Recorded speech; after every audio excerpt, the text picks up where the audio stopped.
কথাতেই আছে মাছে ভাতে বাঙালি। অনুষ্ঠান বাড়ি হোক কিংবা অতিথি আপ্যায়ন, বাঙালি মাছের কোনো না কোনো একটি পদের আয়োজন করবে।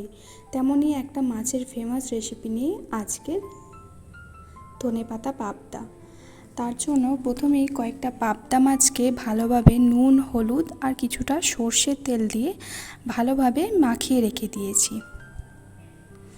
দু পিঠ ভালোভাবে এগুলিকে মাখিয়ে নিতে হবে। এগুলো মেশানো হয়ে গেলে একটি মশলা বানাতে হবে। আজকের রেসিপি যেহেতু ধনেপাতা পাবদা, তাই এটার জন্য লাগছে বেশ কিছুটা ধনেপাতা। এই ধনেপাতা আর একটা কাঁচা লঙ্কাকে সামান্য জল দিয়ে ভালোভাবে স্মুথ পেস্ট বানিয়ে নিতে হবে।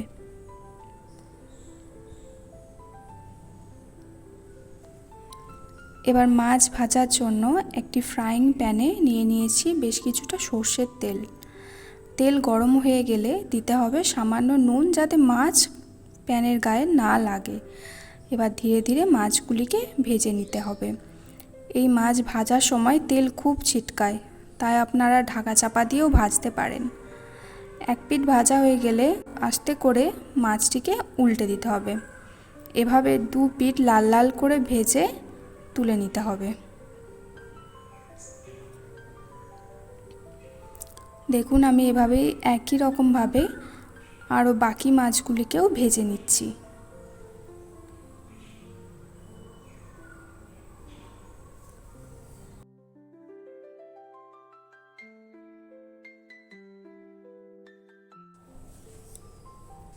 দেখুন, আমার সব মাছগুলি ভাজা হয়ে গেছে। এবার ওই মাছ ভাজার তেলের মধ্যেই দিয়ে দিতে হবে কিছুটা কালো জিরে আর কয়েকটা কুচানো কাঁচা লঙ্কা।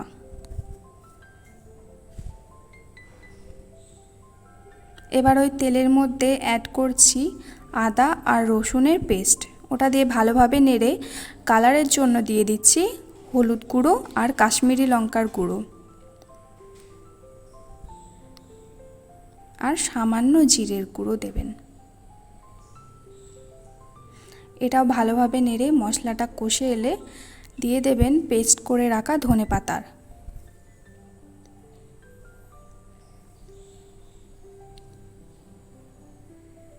এবার মশলাটিকে ভালোভাবে চাপা দিয়ে কষতে দিন। দেখুন, মশলা থেকে এভাবে যখন তেল ছেড়ে আসবে, এবারে এর মধ্যে দিয়ে দেব কিছুটা জল। এবার চাপা দিয়ে এটাকে ফুটতে দেব। যখন দেখবেন ফুটে এসেছে মশলাটা, তখন ভাজা মাছ এর মধ্যে অ্যাড করে দেবেন।